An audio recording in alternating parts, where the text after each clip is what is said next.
I do think it's influenced me because sometimes, if I'm thinking about a new project or thinking about doing something and I feel maybe a little bit afraid, I think, well, I have William Wallace blood in my veins, so maybe I can try, and it maybe doesn't make any difference, but I think it makes a difference. And also I enjoy telling the story of William Wallace to my students or to friends, and once in a while, for example, in Tsinghua, I gave a speech and I wore my kilt, my traditional Scottish clothes with the sword and the coat and everything, and I even rode the motorcycle, which was dangerous, and I think I showed Shinju my underwear when I was driving it, but I wore my traditional kilt on the motorbike to do the speech. So it does influence my life a little bit in that I feel I remember Wallace and his background, and also I dress sometimes in the traditional clothing and also tell the story.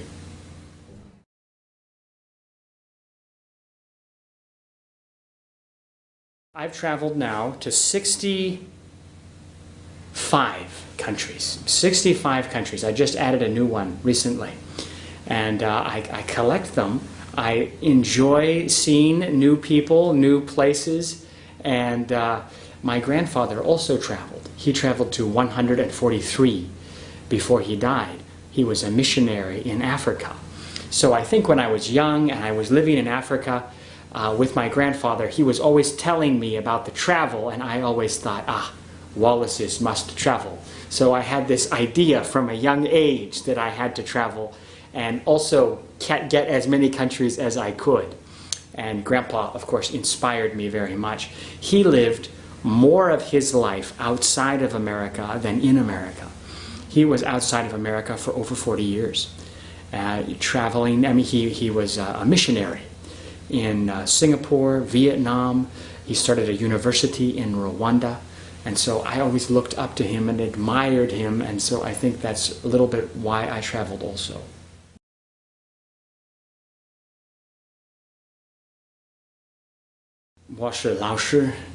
I'm a teacher in Taiwan. I like it. I stay in Taiwan because Taiwanese people are so nice. They're just wonderful. I've traveled 64 countries, so I can say confidently, Taiwanese are the nicest people in the world. Really, of the people I've met. Your average Taiwanese person, so nice. Just wonderful. So kind, 很热心. So I think that's why I stay. My students are great. They like to learn, or at least they pretend they like to learn. And so I enjoy teaching them. As a teacher, I teach over 20 hours every week here in Zhongyang and in Jiaoda, and next semester, Tsinghua. So it keeps me busy. It keeps me very busy.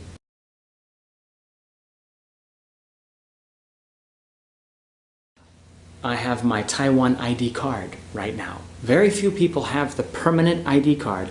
I have my ID card, so I can buy a house. So I own a house now after I got the ID, and I'm very proud of my ID card. Yeah.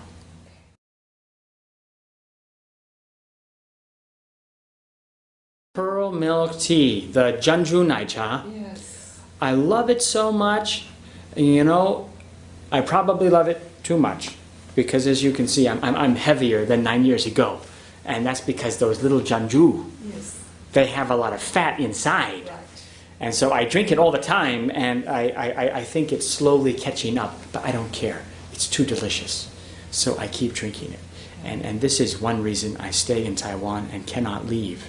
You can't find Jeonju Naicha anywhere else, only Taiwan. Special Taiwanese innovation. 很特别. So I keep staying. That's a big reason.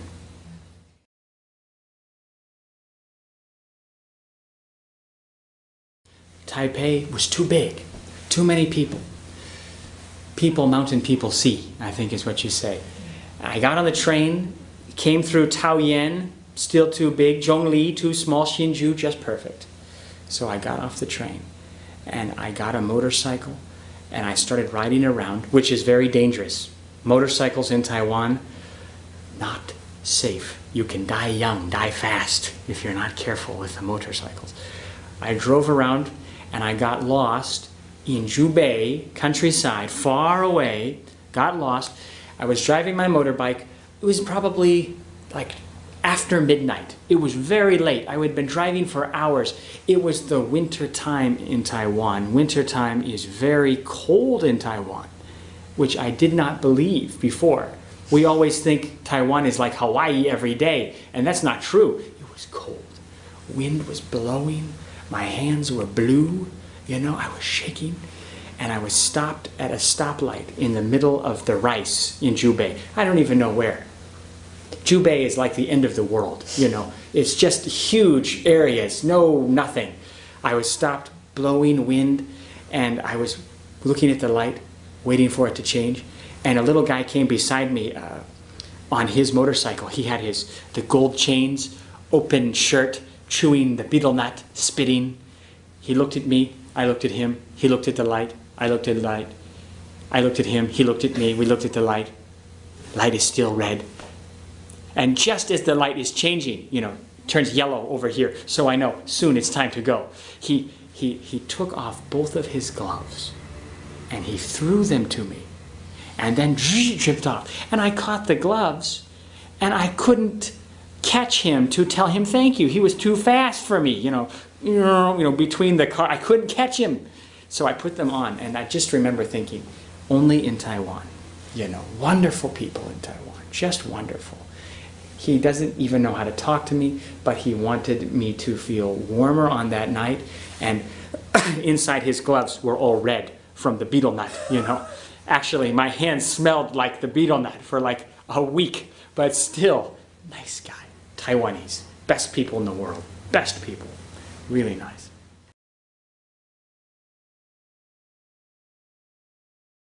The average person in Taiwan will try to help you. It helps if you speak a little Chinese in Taiwan, you know. When I first got to Taiwan, I was looking at a map of Taiwan, and I saw Hsinchu and Hualien. And I thought, oh, that's very close. I think I can drive my motorcycle there before lunchtime. So I got on my motorcycle, and my brother was visiting me, my younger brother.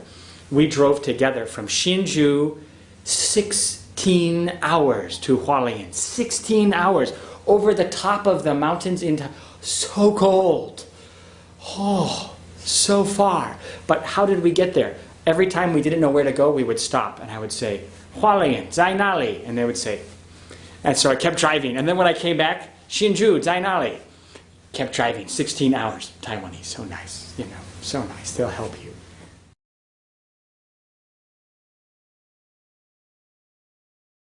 In the last 9 months, I have presented 64 times. I have been speaking all the time for different universities from top to bottom. They will invite me to talk about the technical writing for Taiwanese researchers because they're trying to publish the paper. So I'm very familiar with Taiwan now. I travel a lot on the train, and that's my main job. The number one reason that Taiwanese papers are rejected is because of poor English. I did a lot of research about this. I collected the reviewers' letters, editors' letters from the journal. And so many good research papers are rejected only because of poor English. And it's a tragedy. So I have developed a lot of material that I present about how to publish and about the Taiwanese writing error that cause rejection in international journals. I find that students in Taiwan are very smart but very shy. So they know a lot of answers, but they are afraid to tell you. And I think that that's just, I don't know why, maybe from the culture, maybe from the background, but they don't promote themselves so much. They're more shy. And if one person will promote himself, sometimes the other students will look at him, you know. It's kind of, they're not as expressive. They're very sweet. They have a great heart. And actually, when you make them talk, they're very creative too. Like when I get them into the groups in my class, we have a lot of projects, group projects. They are so funny, so clever. I'm always laughing and I always think, wow, what an amazing idea. very creative, but they don't have the confidence maybe to show the creativity. I think that's the key point. They always kind of keep it on the inside, which I think is a pity. What a pity, because they're wonderful people, very creative, they're just shy.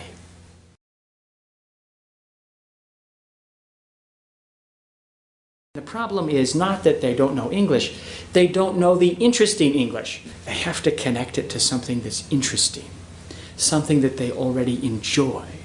English computer games, English sports, English magazines, something that they like. They're missing the interesting English. They're missing the strong connection between English and their daily life. If they can make the connection between English and the daily life, everything is okay. They will learn very quickly.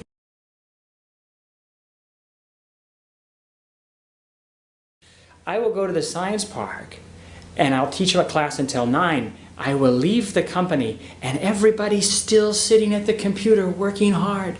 I don't think that they are efficient. They are just trying to look good, you know. And the pity is that sometimes I talk to the science park engineers and they didn't see their kids for like 2 weeks. Or in the last month, they saw their kids 3 times. I think the quality of life is a problem. They're sweet, wonderful people, but just, they work too long, you know, work too long, too many hours. I think that's a special thing in Taiwan, in the science park. Overworked engineers. And I teach the engineers in Jiaoda because I teach in engineering school. That's my school. So all of my students in the future will go to the science park. And I try to warn them in my class. I say, if the company tells you that you're working 7 days a week and you're never going home, just say no. Life is too short. Don't sell your soul. You know, I say this directly. The companies probably hate me, but I think I should warn them. And I've been here for 9 years. I've seen many, many tired engineers.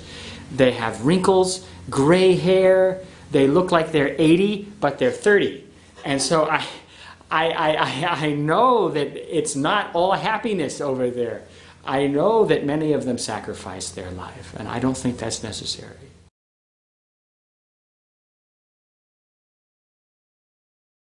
We are buying a new business building, a whole building for our office building.